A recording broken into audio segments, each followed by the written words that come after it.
All right, we will call the city council meeting to order. Everybody stand for the pledge, please. I pledge allegiance to the flag of the United States of America and to the republic for which it stands, one nation, under God, indivisible, with liberty and justice for all. Clerk, take the roll. Mayor O'Connor. Here. Morissette. Here. Wakefield. Here. Knudsen. Here. Kennedy. Here. Brook. Here. Hall. Here. Excellent. I thought I was prepared for this, but I'm not.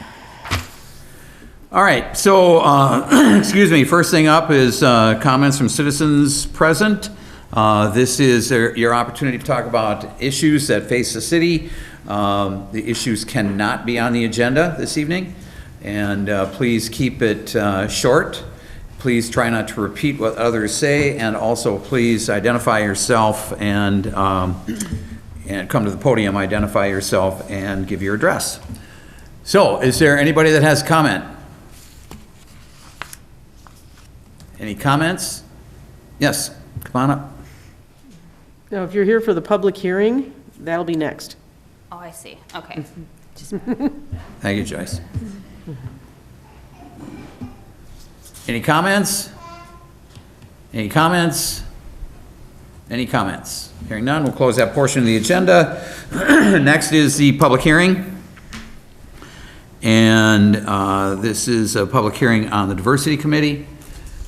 So, let me see here. I guess there's really no explanation on it, but it's on the Diversity Committee. Same thing, if you have a comment, please come to the podium and identify yourself. Please keep your comments short. Please also try not to repeat what others have to say. You must be a resident of the city in order to make a comment. So having said that, I think that we do have somebody on Zoom. Is that also? We've got a few people on Zoom. 2 people on Zoom? Okay. So would anybody like to make a comment?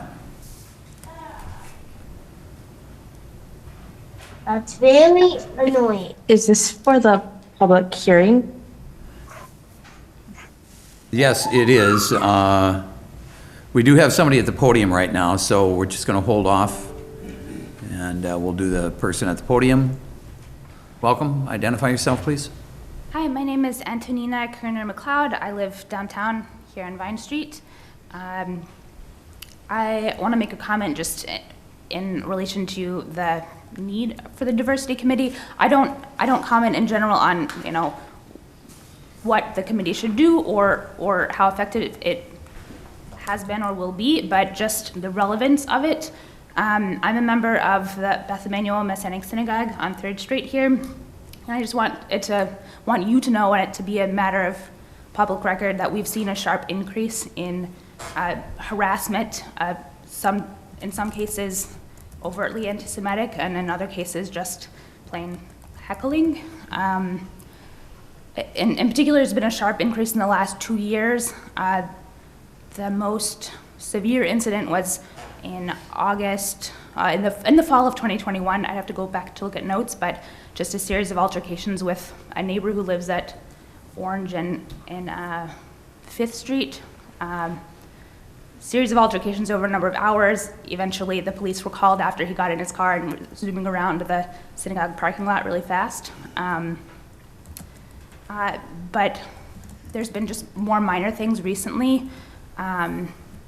Name calling, leering and jeering. There were 4 separate incidents on one day in August. One of them was as someone yelled "Jew" like from a car to my husband as he was walking at 4th and Vine. So things like this. Most of them have been minor, just kind of heckling. But I just want to let you know that this is happening. I feel like you should know as the council, and we want neighbors to be aware. It is an issue, and I'm sure you're aware that anti-Semitism in general is on a rise in America in the past 5 years. According to the ADL, the Anti-Defamation League, the 2021 was the highest number of recorded incidents in America since they have begun to keep records from 1979. I anticipate possibly a response of, oh, it's probably not a big deal. It's not so much a risk in our community. There's not we're not a big Jewish population center. It's not even a big town, everything. But in addition to the really big incidents nationally, such as a shooting at the Tree of Life Synagogue in Pittsburgh, at the Chabad of Poway, that's in the San Diego area. Those were in 2018 and 2019. There's a Messianic synagogue in Cary, North Carolina, that had 2 incidents in November 2018 and December 2018, once of threatening voicemails, and then they were vandalized by a brick through the window and profanities spray painted. Thank heaven we haven't experienced any violence, but it doesn't start out of nowhere. So I just want to let you know and remind people that when residents and neighbors witness these things and fail to respond, we create a culture where these things are okay and accepted, and then people are emboldened to do more than just speak. So, thank you. Thank you. Anybody else? Who do we have on Zoom? Tried. We've got 1, 2, 3. We've got 5 people on Zoom. So How do you get chosen to talk?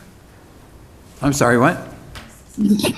Can we just talk if we're on Zoom, or do we need to? Yeah, you would again need to identify yourself, please. All right, can I talk then? Yeah, go ahead. Okay, my name is Nancy Christensen. I live on 4th Street in Hudson, Wisconsin, and I'm an individual that applied to be a member of the committee, and I felt like I represented my qualifications very well, but was turned down. My livelihood, my career is working with diverse individuals in the community, with employers, with students, in the school system, with a variety of different cities within Wisconsin and Minnesota. And I guess I just don't understand, and I know other people that did apply to be members of the committee and were turned down, who have multiple diverse backgrounds. I'm also Jewish. I live near Beth Emanuel. I know what they've been going through. And I believe that the committee is so important because of all the diversity that we do have in Hudson. But we also have people that are not accepting of that. And it's just so important that we have this committee so that we can educate, because hate is ignorance, and the diversity committee and inclusion can be so educational by providing events and education to Hudson. And I just feel like if we don't do this, we are so behind and so backwards, and we're a community that is a bedroom community to the Twin Cities. I think it would be really unfortunate if we don't have this committee continue. And I'd really like to know why the people that applied were not qualified, when I know almost all of them were qualified, between the diversity of their academic, their environment, their educational background, their financial, and their cultural. They were all diverse. I'd like to know what the mayors or whoever made the decision not to have these people on the committee, what their definition of diversity is. Thank you. Thank you. Carrie? Okay, so this was not planned, but one of the handouts that I just passed around was this Anti-Defamation League Pyramid of Hate, and I'll reference this. My name is Carrie Rice. I live at 1470 Lee Circle, and I have some prepared comments. With liberty and justice for all. That's what we say, right? In the Pledge of Allegiance. We all say this. But when we say all, do we really mean all? And that is, I think, the question before us in this community, in this country. and how we recognize diversity. When I grew up in Prescott, Wisconsin, my exposure to differences was very limited. You were either Catholic or Protestant, or I even thought of them as Catholic in public because I went to parochial school. The cemetery overlooking the convergence of the Mississippi and the St. Croix River was divided to two entrances. There was the Catholic and the Protestant entrance, and there was a fence between. I'm happy to say there is no fence anymore. It needed maintenance, and everybody said, hey, we might just share the same afterlife. I'm just guessing here. Thank you for laughing, because we need a little humor. As one of the leaders of the Hudson Inclusion Alliance, I've heard some heartbreaking stories from residents about how they're treated here, sometimes with disdain and unwelcome comments, and we heard a few already.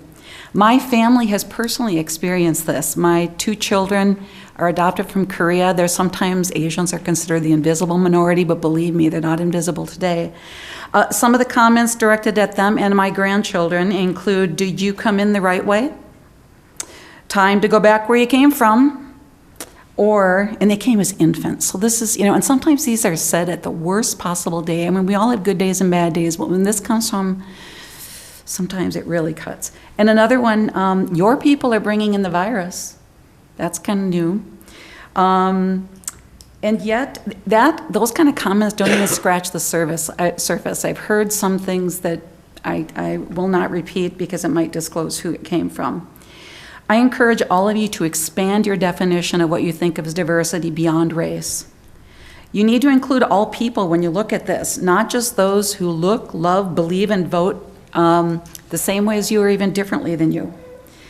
I understand that some folks were hurt a couple years ago when they were declared as a hate group, or they were accused of racism, and for that I feel bad because none of us wants to feel like we're on that side of the equation, and yet the rhetoric continues. I encourage those of you who are active with political parties to help your leaders to moderate the more extreme actions of your members. That's a hard thing to do. But our problems are not unique. Historic changes in rural and urban populations, economic change, expansion of unfettered and frankly irresponsible social media, the political divisions in a pandemic was a pretty toxic stew. They've made it difficult for all leaders to govern, and we see this. We see this everywhere. It's hard for our school board, it's hard for everyone. I've handed out the Anti-Defamation League Pyramid of Hate because I think it's what I go back to when I ask, where is this coming from? And in particular, at the very bottom of the base, how can we address this? The stereotyping, insensitive remarks, fear of difference. One of the candidates that ran for city council a couple of years ago said, there are people here who are trying to push diversity on us, and I have no idea where that comes from. But Hudson already is diverse, and it's increasing. It's increasing. As to the topic of the diversity committee, it might come as a surprise to you that I'm not convinced it's the right approach, but I also think doing nothing is not the right approach. Perhaps we consider it a bridge to a new, more inclusive community and give them some specific power. I think that's the challenge we had before, was it was a committee of people who were good intentioned, but they didn't really, they were storming and norming, and sometimes anger came out, and there was a little bit of herding cats. So some ideas to consider, to give them some specific power, include have the committee align with the work that's already being done here in our community by the Golden Rule Committee, the faith communities, our arts, our library, our service groups, our civics groups, and help to bring them to a new level. One of the things that happened in Prescott is they have a group of leaders that are asked to come forward and say, what does this community need? And that then informs, and it can be everything from recognizing alcoholism into your family or dealing with anxious teens. It doesn't have to be limited to diversity and inclusion, but it's about building a healthier community. And those then inform community outreach and service, and they're executed by other committee groups. We need a proactive approach that intentionally unites our community and tries to pierce through those tribal bubbles that we all kind of run back to, especially when we're afraid. Another one is to ask the committee to assist in developing educational programs that can help blunt the impact of that what I call the industrial rage complex, which is otherwise known as the internet. and social media. We all need to learn how to not only unplug, but how to interpret the stuff that's coming at us, because it just fuels that part of the brain that really gets activated. We can all walk around with our hair on fire all the time, and that's not healthy. Another one is we can learn from residents who work at companies where they value diversity as a strength. Our industries, and Randy mentioned before the meeting, he's on a board, and you're doing some diversity, equity, inclusion training. For a lot of those folks, this kind of language is not unusual or different, the language of inclusion. It's how you build healthy and trusting teams. Now, a few years ago, this body approved membership in something called the National League of Cities. And to my knowledge, it was never used. It was like $1,500 or $1,800.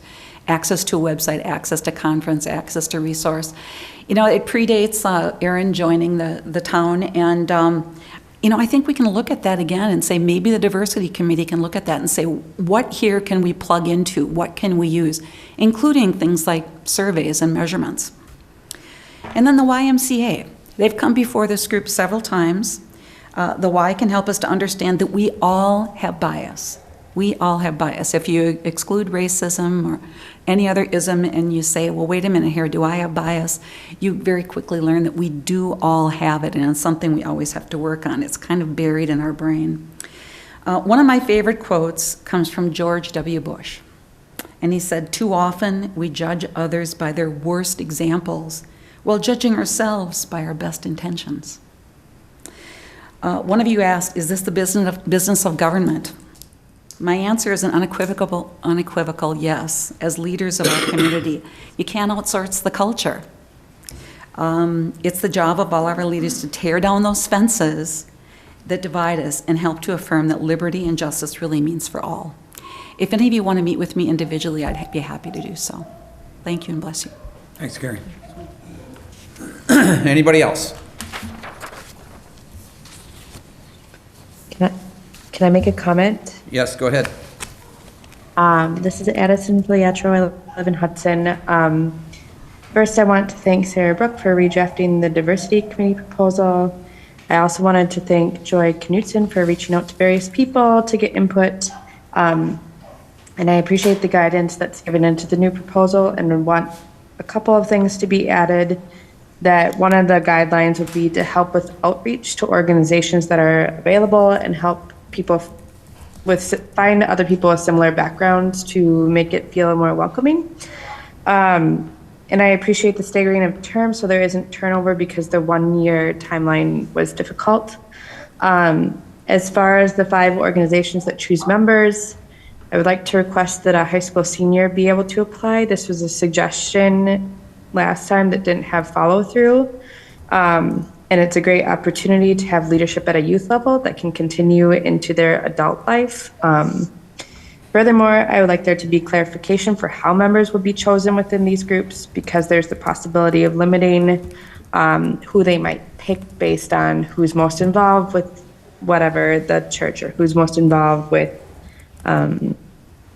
the business community. And if that's the way that it's done, then it doesn't have the same type of outreach. The library might be a great resource because they've done a lot of programs and they have a lot of connections. So I would hope that you would consider having them be a member of the working group that chooses someone. And another place to look would be the Bridge for Community Life, or another organization that works with people with disabilities.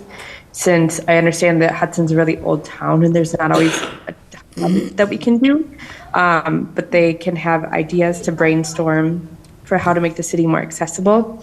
So I agree with the proposal, just with some changes, and obviously I've made plenty of comments and sent plenty of emails that I think that this is necessary for the city. That's all. Thank you. Any other comments?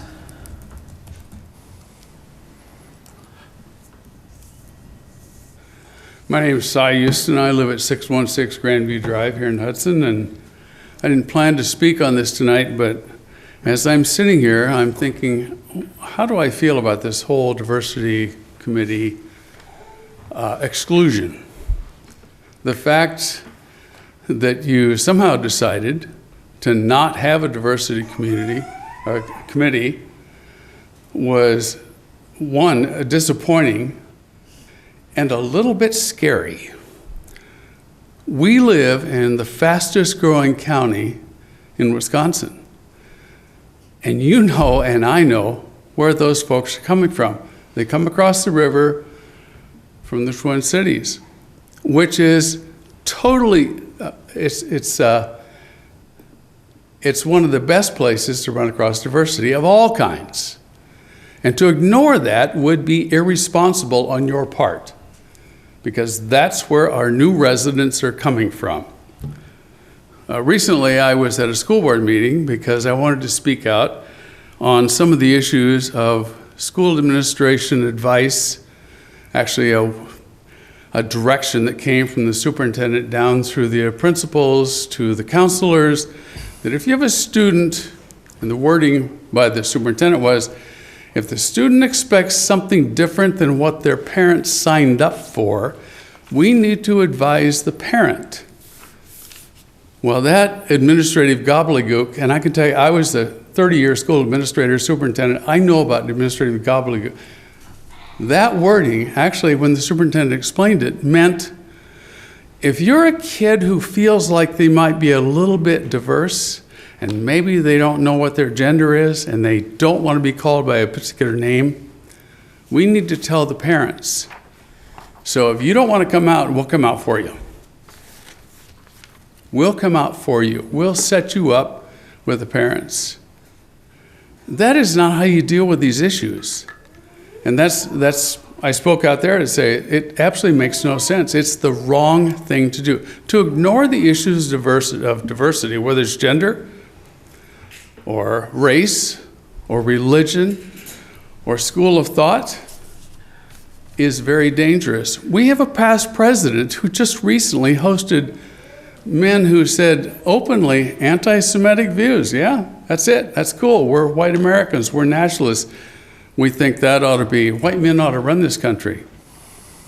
And to ignore that is a foolish way to administer any level of government, especially at the city level. One last comment is, when you look at people who are buying into Hudson, they're coming in, they're not the new young families with little kids. Talk to the school district about what's going on with school populations. It's middle-aged people coming in here, people with money, and they represent another kind of diversity. So to ignore a diversity committee and to not have one just doesn't make sense, especially if you're the major political body in this town. I encourage you to rethink that whole position, take a new stand on it. Any other comments? Yeah, I have a comment. My name's Tamara Butler. I live on 5th Street in the city of Hudson. I, like Nancy, was an applicant for the diversity committee, and I was, well, I wasn't exactly rejected. There was no reply, but, you know, obviously was seen as not appropriate as someone for the diversity committee. And I, like Nancy, am wondering why. You know, I represent a minority religious group. I represent, in my work life, have worked with diverse populations, both people with disabilities and people from minority communities, quite extensively. And I'm just curious why the committee wasn't repopulated with the citizens who chose to step forward and serve and help Hudson become welcoming to all people. And that's all I have to ask. Thank you. Any other comments? Hey, Paul. Good evening, council members, Mr. Mayor, city staff. I'm Paul DeZiel. I'm Laurel Avenue here in Hudson. I want to welcome Alderperson Wakefield too. Thanks for serving. Just a couple comments, and mine are more restricted to the proposal that you guys have been working on. And as a person who worked on the original, I have to say this is an upgrade. This is good. This is better. This is better than my work, Randy. So a couple thoughts on why. Number one, and we've heard, I really appreciate your comments tonight. It's important to set a tone for the city, number one. It's just important, it's critical. Number two, I think why we need a diversity committee or a DEI advisory committee as it's written up now is it's in our city comp plan. So the city has already gone through the process of listening to a lot of voices and working on future goals. It's in the comp plan. I'm a little bit unsure on how we make progress without such a committee. I'm not sure where the expertise is, so I think it's to the advantage of the city council and the city to do that. My next point is I really, really like the rethinking of the partnership. I love the 5 groups listed in there. It's really talking about the city working as a partner with the school board, the Chamber of Commerce, the Hudson YMCA, which we already know is a leader in the community in this issue, and local churches. I think that's a great recipe for moving forward because it's really your key players in the city and a lot of different interests. I think that guarantees you're going to have competent individuals. I think that guarantees you're going to have professionalism. And some of those were the things that were lacking kind of first round through. So I think whoever came up with that, kudos to you. Just a couple thoughts on, and I don't know whether you're going to vote on this tonight or kind of rethink something, but a couple of thoughts that I had when I was reading the proposal. I might remove or suggest removing the city resident. It's under the membership piece. And the only reason I would do that is I would like it to be, for sure, a majority of Hudson City residents, for sure.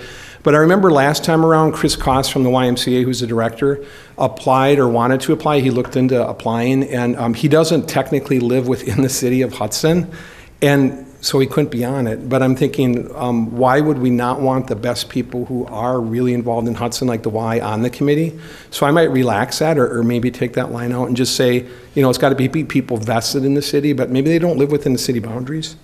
The second thing is where it talks about the mission of committee. I just want to make sure I get this right here, sorry. So it says the committee advocates for racial, ethnic, and ability diversity and fosters cultural awareness and understanding.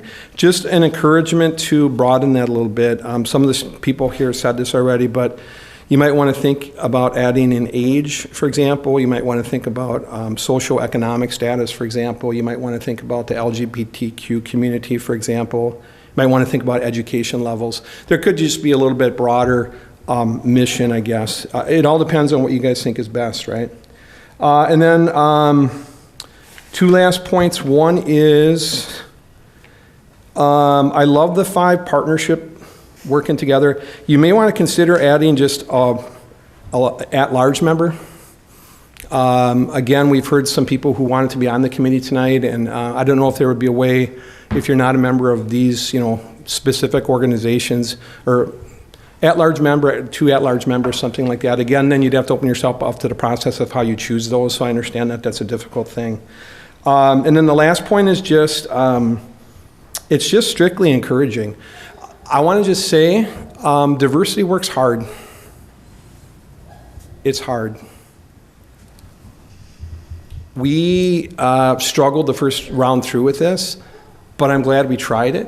We found out what didn't work, right?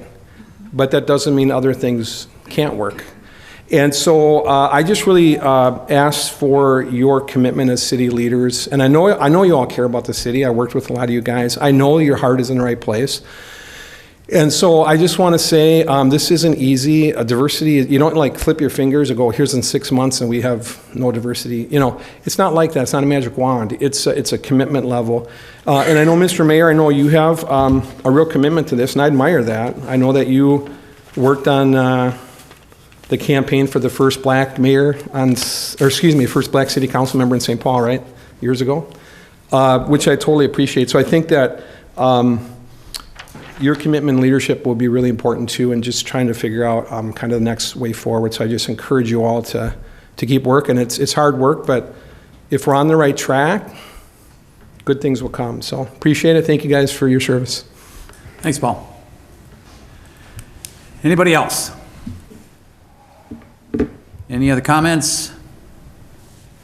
Any other comments? Any other comments? Move to close the public hearing. Second. Got a motion and a second to close the public hearing. All those in favor? Aye. Opposed? Motion is approved. Public hearing is closed. Discussion and possible action on diversity committee.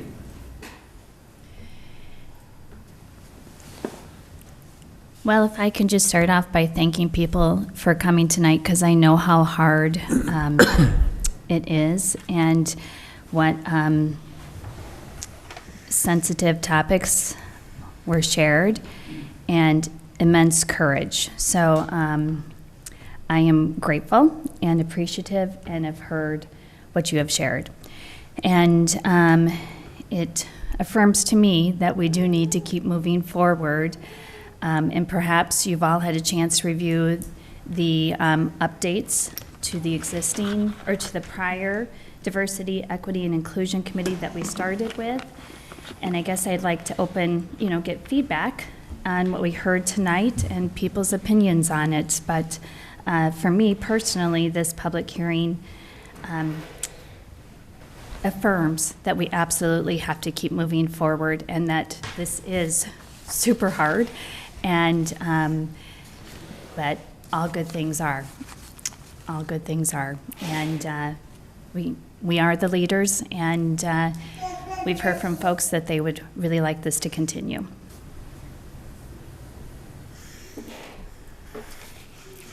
Well, I agree with Sarah, and I too am grateful that people stepped up. It takes real courage to come and talk about this, talk about personal experiences, and to you put themselves out there with that information. And I just think that this should be a no-brainer, that we continue on and keep working towards the goal of making Hudson welcoming to all. I agree, and I appreciate everybody's comments. It kind of brings a little more meaning to it now that I've heard some of the comments that were made, and that maybe we are pushing in the right direction finally, and we have to move past what was done in the past and move forward with these new ideas and with these other entities getting involved. And I want more time to put it all together. I don't think we need to rush a vote tonight, just my opinion, because there's a lot more structure to be complete, and a lot more of these questions that were asked of us need to be answered thoughtfully and then put out as a solution. Mm-hmm. That's what I would like to see.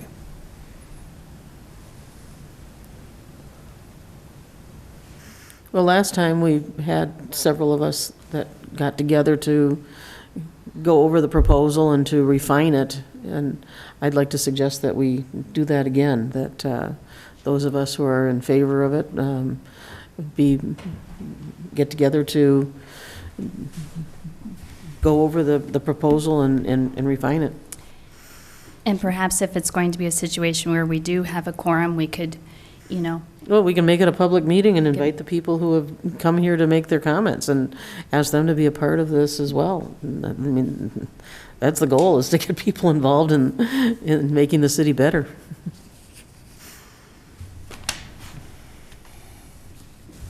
Well, again, I want to second and third that I appreciate people who came and spoke tonight and shared their personal input and experiences, and that's important and it's valued, absolutely. We hear your message and what you're saying, and I am sorry for the experiences that you have based on the stories that you're sharing. That is unfortunate, and unfortunately, I don't know that we'll ever change human nature. People do hard things to each other, and that is unfortunate. I see a few things different to address back to your comments, Sarah, and again, so thank you for everyone that came or tuned in or commented online. As Addison referred to, I did reach out to a couple of people that had spoken to me. In fact, Paul and I had coffee together a couple weeks ago to talk, because I know that's an important issue for him, and he has worked hard on this committee. And so I wanted to get his input and ideas on the reasoning behind it. I do notice one thing that you've mentioned here, Sarah, and I wasn't involved before in the formation of the original committee, but I know it was specifically chosen to be just diversity committee. And I think there were some discussions about that then, and now the verbiage is diversity, equity, inclusion, and you added the word advisory. So could you comment on that, what you were thinking there? Actually, the very first document that went out that we voted on, I think Aaron sent it to me, and it did say diversity, equity, and inclusion. Is that right? What the first document that you worked off with was the original document that, as Joyce mentioned, that subcommittee. Okay. But what's attached was actually what ultimately ended up getting adopted Okay. by the council. So that is the difference. So you know. You go ahead, but tell me about the word advisory. What are you thinking different there? Because I see you've chosen a few different words. Yeah. Are you thinking it's more of an ad hoc committee versus, I've expressed before my concern about city-appointed committees, that they may be subject to rules about communication amongst each other and the potential for open records requests. And so are you hoping to set this up in a different way? So a few points, just to thank you for this discussion. One, I know you said that we might never make the changes, but that doesn't mean we shouldn't try, in my opinion. And sometimes the steps forward feel like they're baby steps, and sometimes they're big steps. So, but with respect to meetings, I think we have it set up quarterly in the proposal. I think that was something I had shared. And advisory, even though that was the intent before, that terminology wasn't there, but strictly it would be to bring forward ideas to the council for the council to decide whether or not to move forward with. So it strictly is a body that would provide advice and suggestions, and then council would ultimately be able to make the decision. But nonetheless, I want to follow up with what Councilmember Morissette shared, with the need for additional discussion and talk on this. And perhaps the best thing would be for us to set up another meeting for us to go back and really work this out and see how to move forward. Sure. Okay. Thank you. And I do want to clarify that I don't mean to diminish that people's life experiences. And yes, people do learn. That's how we identify our own biases, is to recognize, I reacted a certain way and I shouldn't be, based on a situation in our personal life. So that's very important to do that work. And I find it interesting, Sarah, because as you know, previously I've commented how many wonderful organizations we already have in Hudson that are nonprofits, churches, the Y. I did sit down also and have coffee with Carrie Rice, who was very instrumental in starting the Hudson Inclusion Alliance. And, that's already in place as a way to help reach out and to meet those needs and help people to kind of find the place to have someone come alongside them as they enter our community, or maybe they've lived here many years, but trying to find some like-minded people or some encouragement or others that share their ideas and interests. And so I thought that was interesting that you decided to go that route in your recommendation. I assume this is mostly your work, and thank you for the work you put in on it, that you mentioned some of those groups, because I do think we have a very strong community that way. How do we direct people? How do we help people find the spot where they feel comfortable, where they have found a niche? So that's a question. I think there's a lot already present in Hudson, and I want to elevate and amplify what they're doing and helping people to know that those resources are available. And I think you raised an interesting point that I forgot to address, so I'd like to circle back to that if I could, where you talk about the open records. Maybe that's a discussion for us to talk about with other committees, because we have that with all sorts of community members who serve on Plan Commission and those sorts of things. So they're all open for, subject to open records. So perhaps that could be a good educational opportunity for all that serve on our committees. So.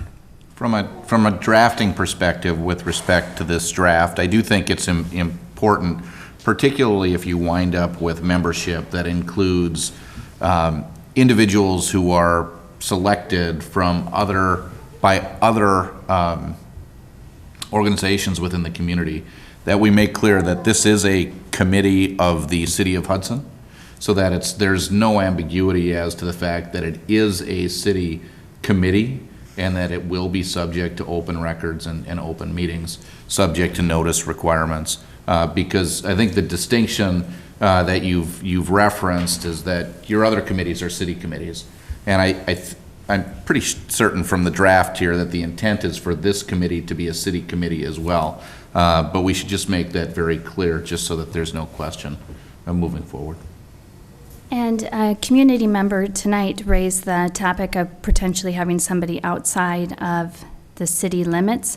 I do know we have somebody else on another committee that doesn't live in the city, so perhaps that is something we could consider for this as well.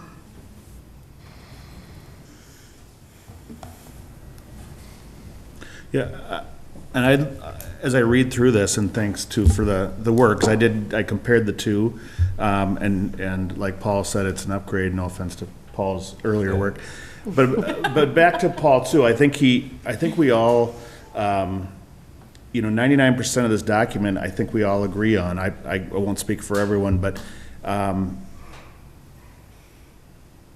guess my question is, and if we have further discussion and wherever this goes, is I guess I'd just like to set us up to answer the following question.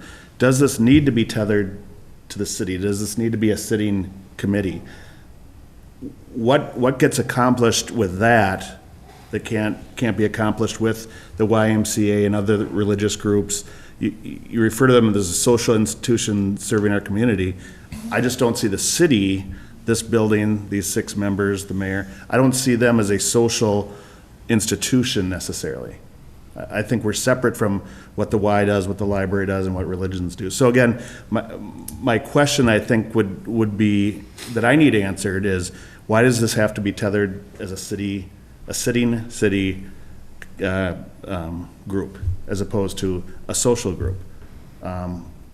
It doesn't take away from any of the goals or any of the things we're trying to reach for as a community if we don't have the city there. I think it can function without that.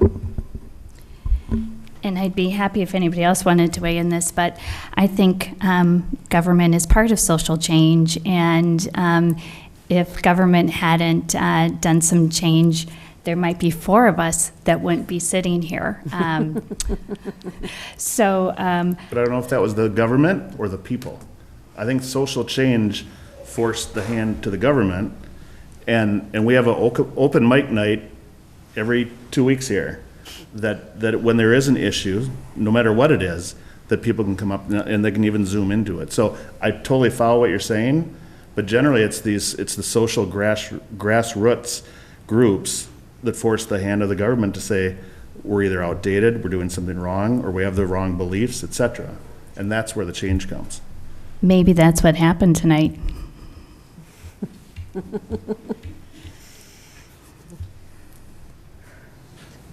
might be a little bit of protection for the committee if it was not tethered, in your words, to the city.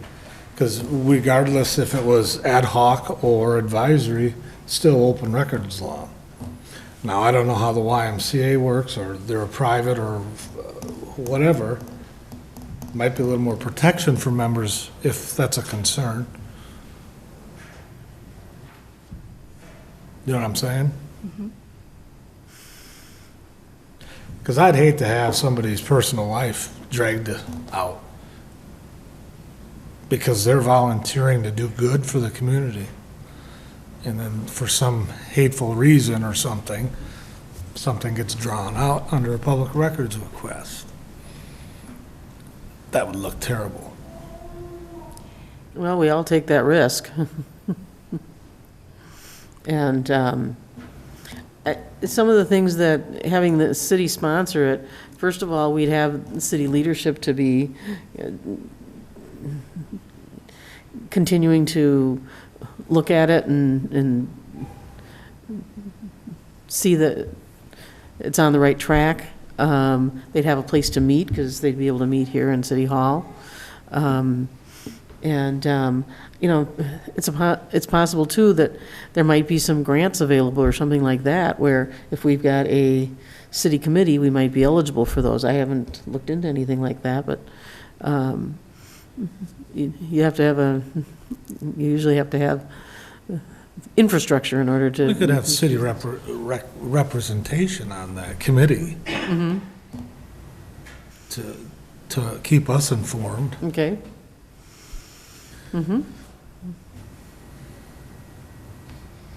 You know, and anybody, I don't know, you can write grants, I don't know if you could do it as, if it's a group charged by the Ministerial Association, let's say, they can write grants. That's true. So, there are other avenues, not just city offices. No, there aren't, but,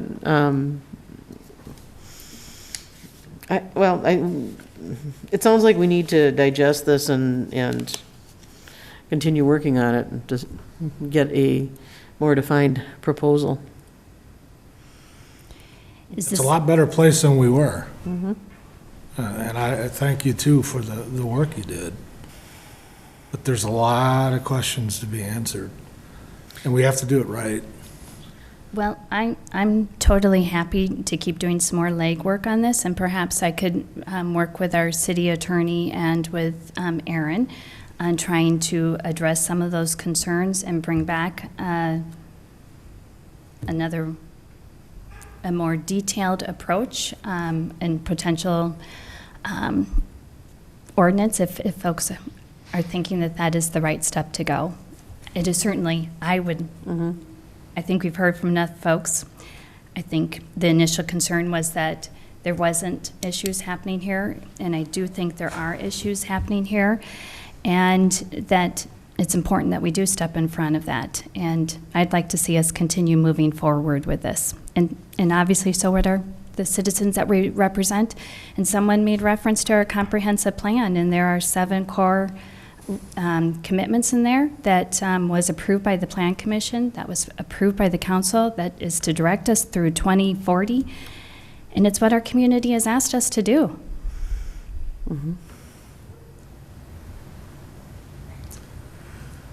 All right. So what's the next step is, I think a good question. Sarah working with. Should I put forward a motion to continue this, or do we have enough discussion for me to continue working on this? I would just table it for now, work on it and bring it back. We'll take it off the table and move it forward. Okay. Does that work? All right. Could you advise on what that means that it's tabled? It just means that, like you said, it's set aside. Well, to Would have table to be it, brought I think forward would again. take an actual motion to table it. Yeah. Okay. So, But yeah, basically, it's set aside and then it's brought back at some future date for further discussion It by the could council. be a different version of it, or would we have to? Right. Yeah. You know, so I guess for my clarification, I think it would be, if you're tabling it, it would be to then also direct Sarah to continue to work on with, myself and Nick, or that she continues to work to refine a proposal to bring back, so that there's something that's going to be coming back then to the council for discussion at some point. Yeah, and I think a clearer motion might be a motion to continue discussion until a later date, when a revised policy can be presented after consultation with Aaron and myself, or whomever needs to be involved in that discussion. So moved. Tabling still does the same thing. Same concept. You need a motion to take off the Formal. table and things. I mean, it is. Yeah, I'd prefer not to table it then. So Joyce did say so moved, so I would be happy to second that. all right, so we got a motion and a second. What's the motion? What Nick said about, Motion to continue discussion Continue it. until a later date. You mean Robert's Rules definition of the table? Oh, boy. Okay. Everybody good? All those in favor? Aye. Opposed? Motion's approved. Consent agenda. Approve the meeting minutes from November 21st, 2022 regular council meeting. Approve the claims in the amount of $772,722.43. Approve officer carryover of unused comp time for FMLA. Approve the 2023 Common Council calendar. Approve the 2022 alley repaving project and issue final payment. And approve the 2023 fee schedule. Move to approve. Second. Got a motion and a second to approve consent. Roll call. Morissette? Yes. Wakefield? Yes. Knutson? Yes. Kennedy? Yes. Brooke? Yes. Paul? Yes. Motion's approved. Consent agenda is approved. Discussion possible action regarding approval of plans and specifications for the 3rd Street Laurel Avenue project and authorization to send the project out to bid.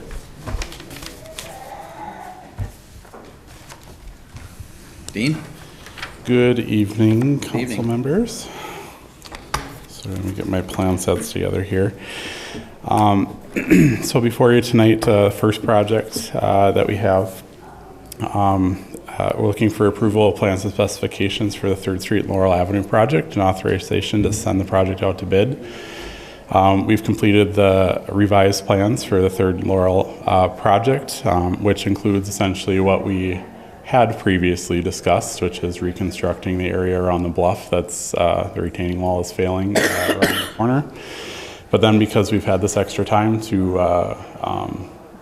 look at the project again and plan accordingly, we've also added in replacing the pavement back down to Walnut Street, which is essentially the original scope of the project.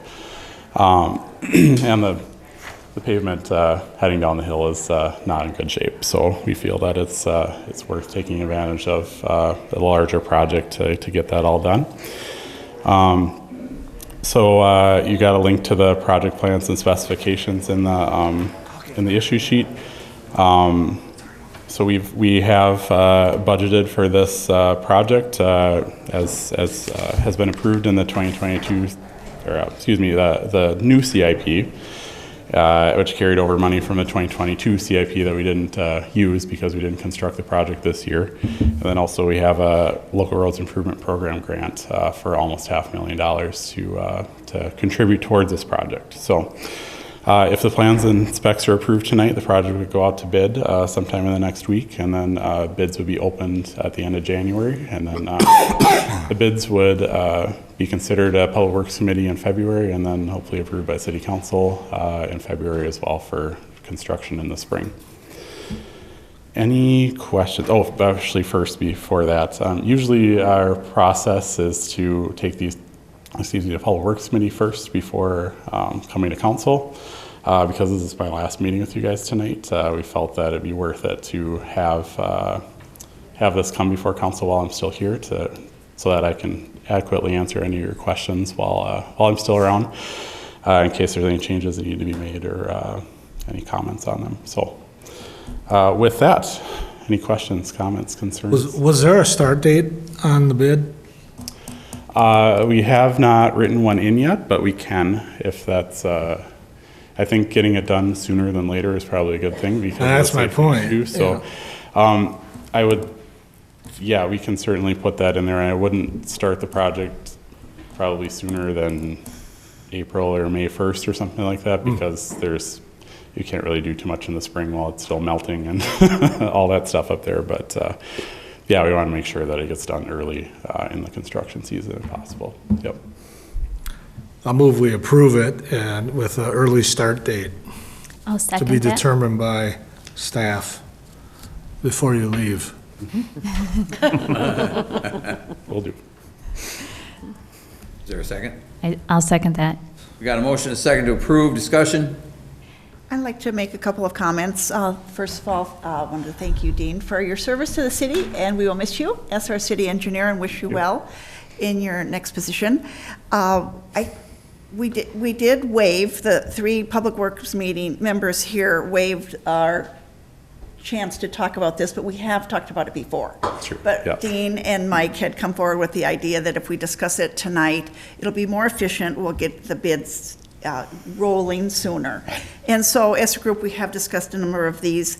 Certainly which street gets crack sealed and some of those issues, pretty much we trust the judgment of our professional staff on making those decisions. I think all of us are really committed. I can't speak for you two, but I think it's a big focus that we do the 3rd Street Hill, no matter what. Absolutely. It has to be Yes. done. And so it's really important, and I think I appreciate that's a lot of the thinking, is to bring that forward so that we can get some bids, identify a contractor. It is a unique project. It is a big project to put that retaining wall in and to make it safe for generations to come. And so that is really high on our list, and we are, fingers crossed that it'll be a bid that we can manage. We have the LRIP grant, which thank you for your work in obtaining that, Dean. And we have to use that by what deadline? 2025. So And that's Wisconsin-based. Yep, that's a state. So we do have a little time to use that, and we have to at least match that dollar amount. Yeah, it's actually a 90-10 match. They gave us some revised. It's up to that amount though. It's not any more than that. So we have the estimated project cost is something like $1.3 million. So we're not close. We're paying to our good share of it. Yes, and I think we're just going to have to. We'll see. We may have to make some hard decisions about the rest of the city while we shore up that hill, and it is. One of the blessings of living in a historic older town is we have some infrastructure and some streets that are unfortunately quite costly and need work. But we all love Hudson and all the unique parts about it. But I think, in my opinion, that'll be a key factor, is finding that out. And by the time some of the decisions were made last year, it was a little late in the season. It was a difficult season. And so absolutely what you're saying, Randy, is we want to get a jump on this, hopefully identify a contractor with a bid that we can manage and that they'll be ready to go in the spring. So. Yeah, I'll just say too, thank you, Joy, for saying that.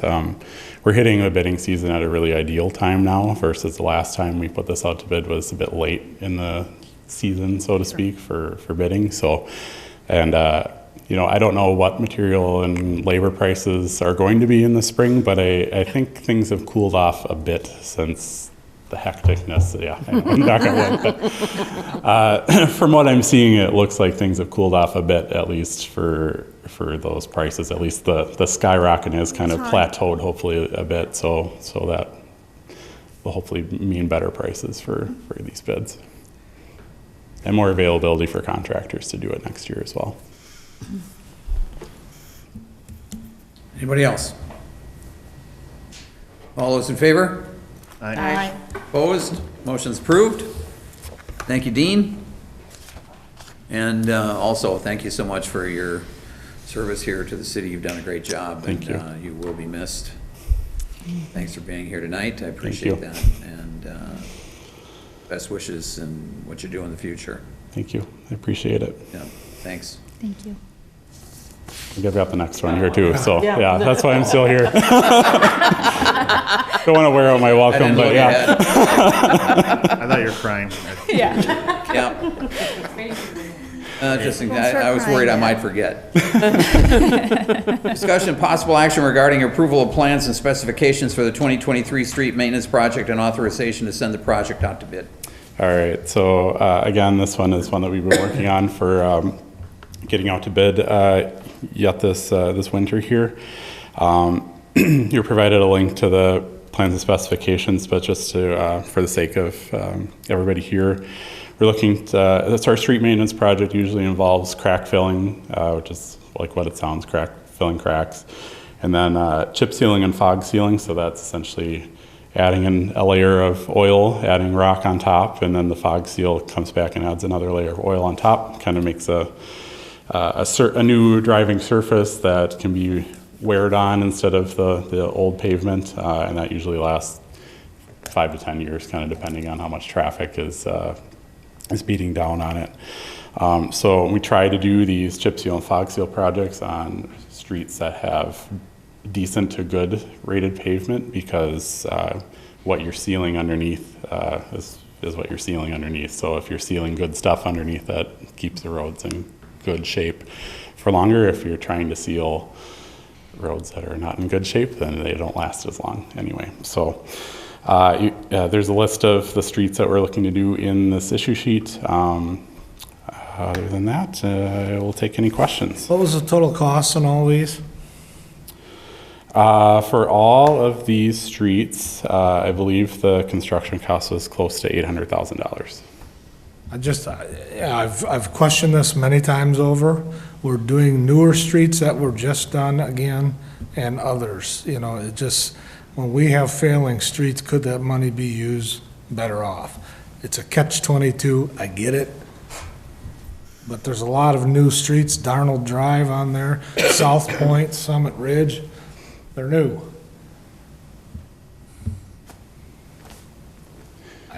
There's other streets that could need attention.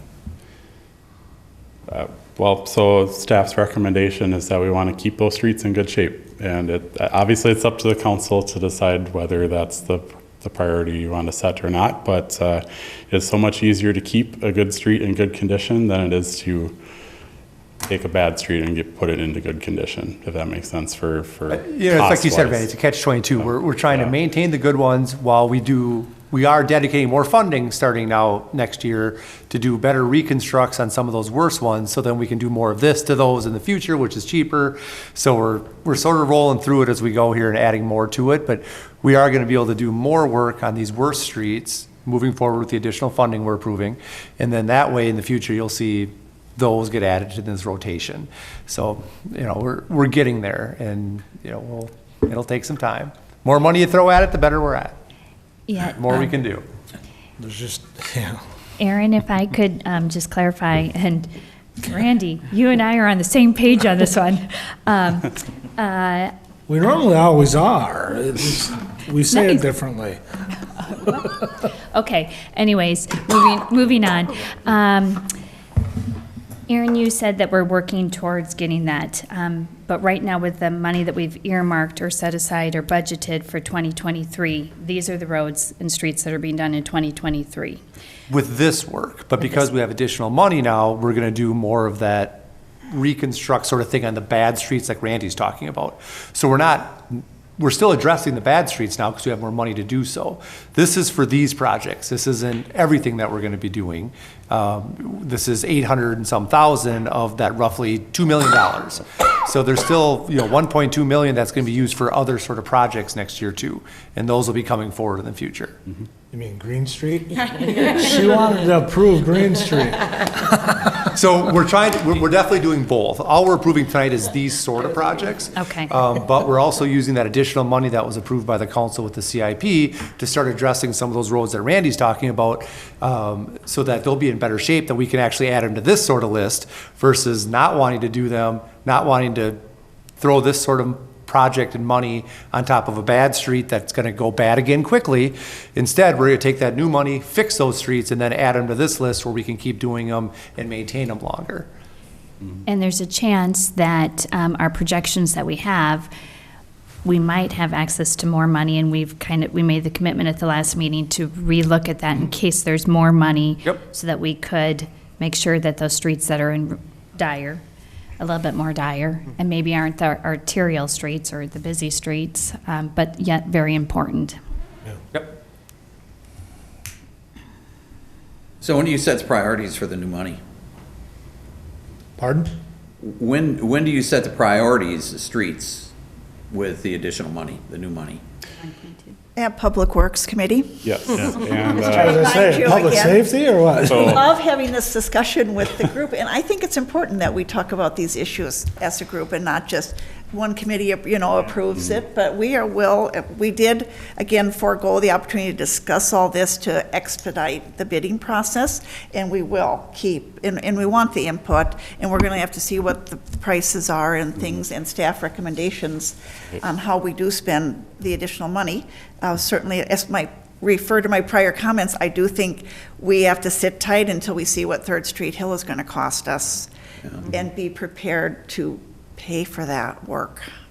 No doubt. And We've been hearing about these streets over there for years, for at least 4 years. You remember 6th Street, Joyce, has been buried. I mean, that was falling apart how many years ago? Is it 6th Street or 8th Street? Ninth, One- yeah, yeah. ninth, ninth, it's, It's One of just, them. yes. flip the other way. I saw 6th. Wow. Yeah. So you could pick a number and it'd be pretty much. Anywhere from, So your question, was it to me? No. Prioritizing? It was a rhetorical question to anybody that might answer it. I really think that these streets need to be prioritized. absolutely. So Dean has done a Yeah. good job with that. Public Works has seen some of the initial We've stuff. worked on it, and The we've council's talked seen it about too, if you remember, we talked about that transportation utility about a year Yeah. ago. Yeah. You know, Dean laid out Absolutely. all of our condition of our streets, this long list of, here's how much it would actually take us to catch up now, and how we can do it, and so we have them prioritized out, and that's what Public Works Committee and ultimately the council will be talking about early next year, is what projects are we gonna go to bid for, all that sort of stuff. So it'll be coming back soon again to the council. Yeah, specifically in Public Works Committee next week, we're going to be talking about the divvying up of that $2 million for the street maintenance part of the CIP, what that will go to. These two projects will be, spoiler alert, part of 2023. But then it also shows kind of what we're looking at for the next 5 years with the funding levels that have been approved. And so that, after the Public Works meeting, will come to council early January to probably have this discussion in January about, is this where we're heading with the infrastructure portion of our CIP? Hopefully I didn't speak out of turn there. Yeah. It's one of the difficulties is there are some streets that are in more isolated areas of town that are in tough shape, there's no doubt about it. But the ones that are in tough shape, that are high traffic, you know, it's probably the right thing to address them first. So everyone, we all have a different street in our mind maybe that could use some work or that we think is most serious. But again, that is part of the work of the Public Works Committee, but we want your input, certainly, and we're gonna dig into that. So you can look at this as just kind of a big committee report here tonight where we're all working together on it, and we appreciate your input, but we're gonna keep working. I've said it before many years over, it shouldn't matter what part of the city you live in, you should get equal service to the street regardless. I understand the busier ones should, but it's no different than we shouldn't be doing alleys, if that's the point. And then that money should be going to the main arteries.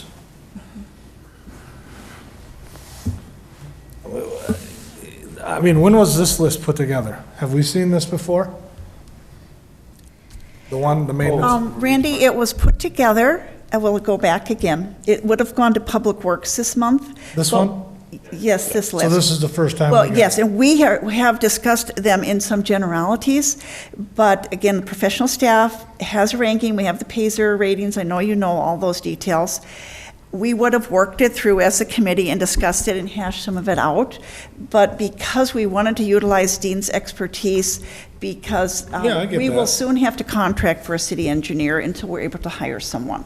So he's trying to be useful as much as possible in his last weeks here, and came up with this idea that we're asking, you know, to let them move forward. As much as I understand the process, there's still voting that happens right up to the moment practically. Like this last year, the price of asphalt was so high that we weren't able to do trail maintenance because we had made the decision to do the alley projects because they were in pretty tough shape. So some of those decisions might be sort of game time decisions, if you will, when, you know, it's May and we find out what the price is for seal coating or, you know, so we continue to work on that. But yes, you're seeing this list with us simultaneously, partly because we're trying to move the process forward of starting to get those bids. And I hear what you're saying, that everyone deserves a good street and a well-cared-for street, and that's certainly all of our goals. But that's why, I mean, as a committee, we're just kind of seeing what Dean and Mike were suggesting for next year. And part of it too has to do with the fact that we just adopted a 5-year CIP that was kind of coming out of this 2-year CIP that was very different than our normal system of, usually we can kind of say like, oh, we're gonna, you know, we know what's coming 2 years away or whatever, and we really didn't at this point in time. So usually we would have probably had something in front of you a year or two even in advance to kind of show you this is kind of what we're looking at for street maintenance 2 years from now, and you can at least kind of have it in the back of your head. But just because of how it all shook out, it's a bit of a different animal this time. as well, so. All right. Just to let you know. Did we have a motion on this yet? Yep. Motion. Move to approve. Second. We've got a motion and a second to approve. Further discussion? All those in favor? Aye. Opposed? Motion's approved. Once Thank again, you. Dean, thank you very much. And best of luck in all your future endeavors. All right, discussion possible action to convene in a closed session pursuant to A.12. Wisconsin statute, section 1985, sub 1, sub C, to consider performance evaluation and compensation relating to the city administrator. Move to go into closed session. I'll second that. Got a motion and a second to go into closed session. Roll call. Morissette? Yes. Wakefield? Yes. Knutson? Yes. Kennedy? Yes. Brooke? Yes. Hall? Yes. Motion's approved. We're going into closed session. Step across the hall. All right, we are back in open session. And I would like to move for a compensation increase for our city administrator to 6%. This reflects 4% in cost of living and an additional 2% for a total of 6%. A second. We got a motion and a second. Discussion? All those in favor? Aye. Aye. Opposed? Motion's approved. Thank you. Thank you. Thank you. Very much appreciate Yeah, it. thank you. Thank you. Have we made a decision on the second meeting in December? We normally don't do it. I was gonna actually bring that up during this discussion. I mean, we have literally nothing for the agenda right now. Cancel And it. we usually cancel that second December meeting. Right. So if it's okay with the council, we cancel that second December meeting, and then we all get together on January 3rd, I believe. That's Tuesday, by the A way. Tuesday. A Tuesday, because of the holiday. And as long as we're talking about meetings, I know we have to decide on December. I wanted to put out there, I am unavailable on the 17th of January, which is also a Tuesday, and I was hoping we'd consider another night that week. I know, I'm sorry. Martin Luther King holiday? Yep. Is that one? Okay, yeah. So it's set for Tuesday Yep. because Martin Luther King Yes. is on Monday that week. Okay. Yep. So I think what Councilmember Brock is asking, could we do it Wednesday or Thursday that week? I don't think we have planning commission that week, do we? At 17? Well, if we do, we could flip it to Tuesday Yeah, we and, could actually do that if we had to. So if you want to Or- do council Wednesday. yeah. Or could we move the council meeting to the following Monday? Or we could push it out to next Monday if you wanted to too. That's fine. And have as well. back-to-back Mondays. I know we have some planning applications that are starting to roll through that might be impacted by dates as well. So it might be better to do it that Wednesday if we're going to do it then, instead of pushing it Is a the week. planning commission with the stuff with like Sea Cray Meadows, that's coming up, isn't it coming up? That's Like tomorrow. tomorrow. Yeah, okay. I should just change it, and let us know, unless everybody needs to know Yeah. right now. Yeah. Yeah, I can just actually send an email. to the Obviously, council, there's no, ask for no some dates. concern here for, Okay. Okay. We'll figure out the date. Okay, So thank you. canceling, council. we're canceling December 19th. We are canceling the next December meeting. Yep. I plan quite a few things in advance based on those Mondays, so I can't promise that I could come to a changed date. I'll send out yeah. I'll send an email to the council. We'll see if we can figure something out. well, Go you. from there. got it. Yeah, that works. Okay. Just make sure that when Aaron sends his email out, that you respond directly back to him and not to the entire group. Yes, thank you. Thank you. Anybody else? I just, a past council member had, and again, has passed Ron Troyer. I don't know if you all knew that he was a District 5 representative for a long time. Gentle giant, he Yeah. was a very nice guy. It was. Thank you for that, Randy. Yeah. All right, and the last thing I've got is just, I would like to wish everybody a very, very Merry Christmas and a very Happy New Year, Happy Holidays to all, and look forward to seeing you next year, if not before. Yeah, there you go. Move to adjourn. Second. Got a motion, and a second to adjourn. All those in favor? Aye. Opposed? Motion's approved. Stand adjourned. Thanks, everybody. Thank you.